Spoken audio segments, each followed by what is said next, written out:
నమస్కారం సార్. నమస్తే. సార్, చిరంజీవి గారికి పద్మ విభూషణ్ అవార్డుని కేంద్రం ప్రకటించడం జరిగింది. అయితే ఇది ఒక టాలీవుడ్కి ప్రౌడ్ మూమెంట్ అని చెప్పాలి. అయితే కొంతమంది కొన్ని ఆర్టికల్ చూస్తుంటే దీని వెనుక రాజకీయం ఉంది అన్నట్టు మాట్లాడుతున్నారు సార్. మరి ఏంటి దీనిపైన మీ ఒపీనియన్ ఏంటి? ఖచ్చితంగా చిరంజీవి పద్మ విభూషణ్ అవార్డుకి అర్హుడే. మామూలుగా ఎవ్రీ ఇయర్ మనకి జనవరి 26కి పద్మ అవార్డ్స్ అంటారు వాటిని. అంటే ఇవి హైయెస్ట్ పద్మ మన భారతరత్న తర్వాత హైయెస్ట్ అవార్డ్స్ అనమాట. ఇప్పుడు చిరంజీవికి ఇచ్చిన పద్మ విభూషణ్ సెకండ్ హైయెస్ట్. అంటే ఫస్ట్ ఇండియాలో సివిలియన్ అవార్డ్స్ అంటారు వీటిని. సివిలియన్ అవార్డ్స్ అంటే ప్రజాసేవ కావచ్చు, వివిధ రంగాల్లో చేసిన కళారంగము, ప్రజాసేవ, సామాజిక సేవ, స్పోర్ట్సు, కళారంగాలు, ఇలా రకరకాల రంగాల్లో ఇస్తారన్నమాట ఈ అవార్డ్స్ని.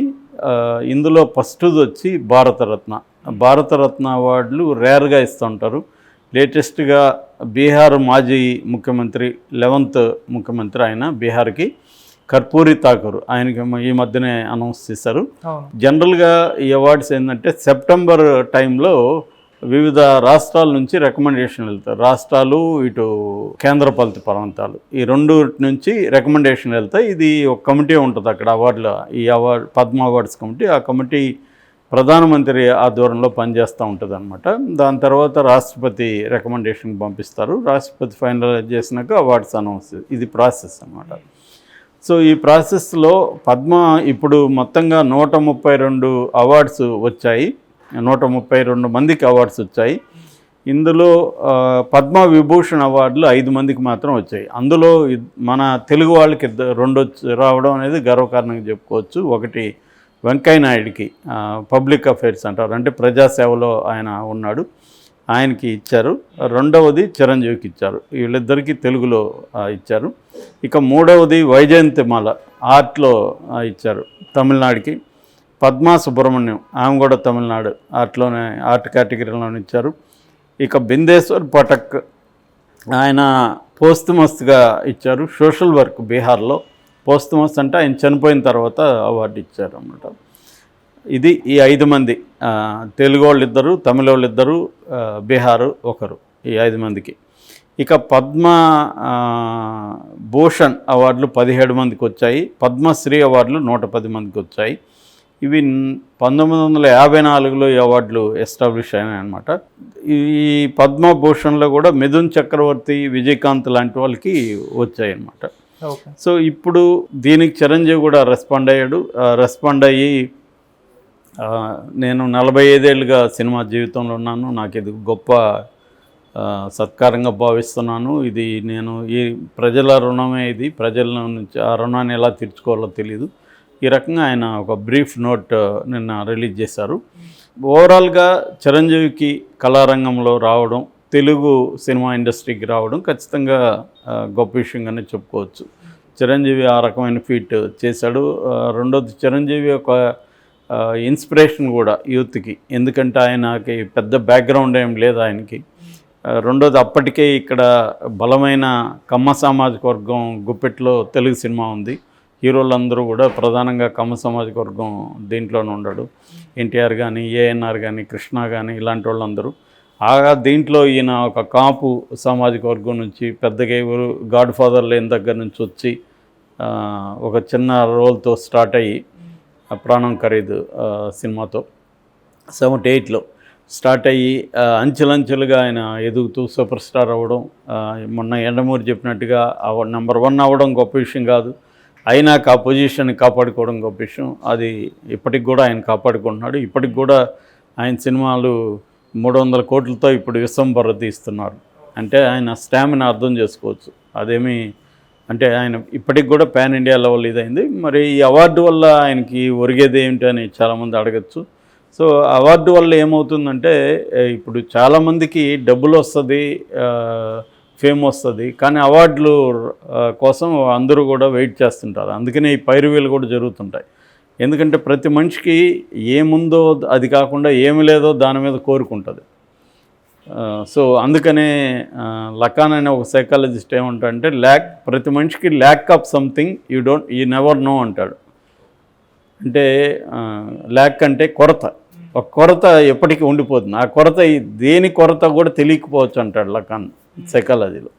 అంటే ప్రతి మనిషికి ఒకటి తీరితే ఇంకొకటి కావాలనిపిస్తుంది. సో ఫస్ట్ ఏమో ఛాన్స్ ఇస్తే చాలు అనుకుంటారు, ఛాన్స్ ఇచ్చినాకేమో పెద్ద హీరో కావాలనుకుంటారు, పెద్ద హీరో అయినాక సూపర్ హీరో నెంబర్ 1 కావాలనుకుంటారు, నెంబర్ 1 అయినాక ఫేమ్ కావాలనుకుంటారు, లేదా పాన్ ఇండియా, లేదా వరల్డ్, గ్లోబల్, ఇలాగా ఇది అంతులేని ఒక ఇది జరుగుతూ ఉంటుంది. అలాగా హీరోలు కానీ వీళ్ళందరూ కూడా పద్మ అవార్డ్స్ రావాలని ప్రతి ఒక్కరు కోరుకుంటాడు. దానికి పైరువీలు కూడా చేస్తారు. నేను కూడా కొన్ని పైరువీళ్ళు దగ్గర ఉండి చూశాను. అయితే దీని వెనక రాజకీయాలు ఉందా అని ఇప్పుడు ఎందుకు వినిపిస్తూ ఉందంటే, ఎలక్షన్లు దగ్గర ఉంది. బీజేపీ ప్రభుత్వం, ముఖ్యంగా మోడీ బీజేపీ ప్రభుత్వం రాజకీయాలు లేకుండా ఏ పని చేయదు. ఏ పని చేసినా అది రాజకీయంగా తమకు ఎలా ఉపయోగపడుతుందని ఆలోచిస్తుంది. కాబట్టి చిరంజీవికి ఎందుకు ఇచ్చారు అనే ఒక చర్చ నడుస్తుంది. అంటే దీని వెనుక ఒక ఇదేం నడుస్తుందంటే,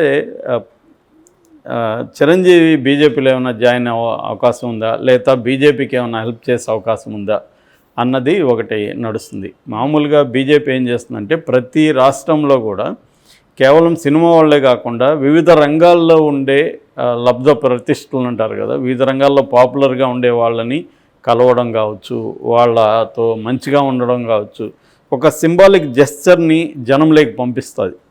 అంటే వాళ్ళకి ఇన్ఫ్లుయెన్స్ ఉంటుంది. వాళ్ళు ఎక్కడో ఒక మంచి మాట గవర్నమెంట్ మీద మాట్లాడడం, పార్టీ గురించి మాట్లాడడం అనేది చేసినప్పుడు ఆ ఇమేజ్ జనంలోకి అన్కాన్షియస్గా వెళ్తుందన్నమాట. ఇది బీజేపీ చాలా మెటికులస్గా డెలిబరేట్గా చేస్తుంది. ఆ మధ్య ఇక్కడ జూనియర్ ఎన్టీఆర్ని వచ్చి కలిసిపోయా మన అమిత్ షా కలవడం కానీ, నడ్డా కూడా వచ్చి కొంతమంది ప్రొఫెసర్ నాగేశ్వర్ లాంటి జర్నలిస్టుల ఇళ్ళకి వెళ్ళడం, ఇట్లాంటివన్నీ అన్ని రాష్ట్రాలు కూడా వీళ్ళు చేస్తారు. ఎవరెవరు ఇన్ఫ్లుయెన్సర్లు ఉన్నారు, సోషల్ ఇన్ఫ్లుయెన్సర్లు చూసి వాళ్ళని కలవడం, జస్ట్ కలుస్తారు, ఏమి ఉండకపోవచ్చు, కానీ వాళ్ళని కలవడం వల్ల ఒక పాజిటివ్ వైబ్రేషన్ స్టార్ట్ అవుతుంది. వాళ్ళు కూడా వీళ్ళ ఎక్కడో చోట మంచిగా మాట్లాడతారు. ఇప్పుడు మన ఇంటికి వచ్చి భోజనం చేసిన నాయకుడు వెళ్తే మనం గొప్పగా చెప్పుకుంటాం, మా ఇంటికి నడ్డా వచ్చాడు, చాలా బాగున్నాడు, ఆయన చాలా గ్రేటు అది. సో దానివల్ల ఒక పాజిటివ్ ఇది ఏర్పడుతుంది అన్నమాట. ఇది బీజేపీ వాళ్ళు చాలా జాగ్రత్తగా చేస్తారు. సో ఆ యాంగిల్లో అయినా చిరంజీవికి ఇచ్చి ఉండొచ్చు. ఎలక్షన్ దగ్గరలో కాపు సామాజిక వర్గంకి ఒక రిప్రజెంటేటివ్, ఒక ఐకాన్ చిరంజీవి. ఆయన పార్టీ కూడా పెట్టినప్పుడు ప్రధానంగా కాపు సామాజిక వర్గం ఆయన వైపు నిలబడింది. సో ఆయనకి 18 సీట్లు కూడా అప్పట్లో వచ్చింది. సో ఈ కాంటెక్స్ట్లో చిరంజీవి కొద్దిగా బీజేపీగా కొంత మాట్లాడగలిగినా అది హెల్ప్ అవుతుంది. ఎందుకంటే ఆంధ్రప్రదేశ్లో ఇంకా ఒక క్లారిటీ రాలేదు, కానీ రకరకాల పుకార్లు వినిపిస్తున్నాయి. ఒక పుకారు ఏంటంటే, పవన్ కళ్యాణ్ చంద్రబాబు బ్రేకప్ అవుతారని, పవన్ కళ్యాణ్ బీజేపీ కూటమి కంటెస్ట్ చేస్తుందని, పవన్ కళ్యాణ్ని కాపు సామాజిక వర్గం తరపున సీఎం క్యాండిడేట్గా అనౌన్స్ చేస్తారని, అట్లాగానే అనౌన్స్ చేస్తే మొత్తం కాపు సామాజిక వర్గం అంతా కూడా పవన్ కళ్యాణ్ వెనుక నిలబడుతుంది, కాబట్టి గణనీయమైన సీట్లు అక్కడ తెచ్చుకోవచ్చు అన్న ఒక ఇది కూడా వినబడుతుంది ఆ వెర్షన్. దానికి చిరంజీవిని కూడా చేయగలిగితే, రేపు చిరంజీవి కూడా ఈ కూటమి తరపున ప్రచారం ఒకవేళ పార్టీలో చేరతాడు లేదు తెలీదు, పార్టీలో చేరితే చిరంజీవికి కూడా ఏ ఎంపీ సీటు ఇచ్చే అవకాశం ఉంది. రేపు పొద్దున ఆయన మళ్ళీ కేంద్ర మంత్రి అయ్యే అవకాశం కూడా ఉంది, ఎందుకంటే రాబోయేది బీజేపీ కాబట్టి. సో ఇటువంటి సమీకరణాలు ఏమన్నా ఉన్నాయా అనేది ఒక డౌట్. ఏదేమైనా బీజేపీ చిరంజీవికి ఇవ్వడం అంటే ఒక కాపు సామాజిక వర్గం మీద కన్నేయడంగా మనం అర్థం చేసుకోవచ్చు. అంటే ఆయన అనర్హుడని కాదు, కానీ టైమింగ్, ఈ టైంలో ఈ ఇయర్లో ఇప్పుడు ఎందుకు ఇచ్చారు అనేది, దాని వెనుక రాజకీయాలు ఉండవు అంటే ఖచ్చితంగా ఉంటాయి. ఎందుకంటే ఇది మోడీ ఆధ్వర్యంలో ఉన్న కమిటీ కాబట్టి ఫైనల్గా ఆయన నిర్ణయిస్తాడు ఎవరికి ఇవ్వాలి అని. కాబట్టి ఇవన్నీ ముందుగానే సెప్టెంబర్కి ముందు, అంటే ఇక్కడ నుంచి రికమెండేషన్లు వెళ్తాయి కదా స్టేట్ నుంచి, దానికి ముందే వాళ్ళు ఫిక్స్ అవ్వచ్చు, ఫలానా అతనికి ఇద్దాం, మీరు రికమెండేషన్ పంపండి, ప్రొఫైల్స్ అవి పంపండి అని. సో అలాగా జరుగుతాయి. ఇక్కడ కూడా మనకి అర్హులైన వాళ్ళకి కూడా లాబింగ్ చేయాల్సి వస్తుంది చాలాసార్లు. కాబట్టి ఆ రకంగా ఇచ్చినట్టుగా మనం అర్థం చేసుకోవచ్చు. ఇచ్చి ఉండే అవకాశం ఉంది. అదే విధంగా ఇచ్చారా అంటే కొంతమంది మామూలు జనాలకు కూడా ఇచ్చారు, మామూలుగా ఉన్న వాళ్ళకి కూడా పద్మశ్రీ అవార్డులు అవి వచ్చాయి, అంటే చాలా కళాకారులకు కూడా ఇచ్చారు.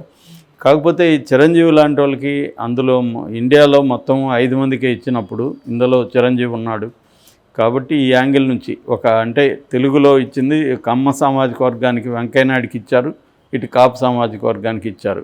అంటే ముందు నుంచి కూడా మనకి ఆంధ్రప్రదేశ్లో ఈ 2 వర్గాలని బీజేపీ టార్గెట్ చేస్తుంది. ఎందుకంటే తెలుగుదేశం తర్వాత కమ్మ సామాజిక వర్గాన్ని తాను అట్రాక్ట్ చేయాలని బీజేపీ ప్లాన్ చేస్తుంది. అందుకని పురంధేశ్వరిని కూడా పెట్టారు అక్కడ. సో ఈ యాంగిల్లో ఈ 2 వర్గాలకి ఇవ్వడం వెనక రాజకీయాలు ఉండే అవకాశం అయితే ఉంది.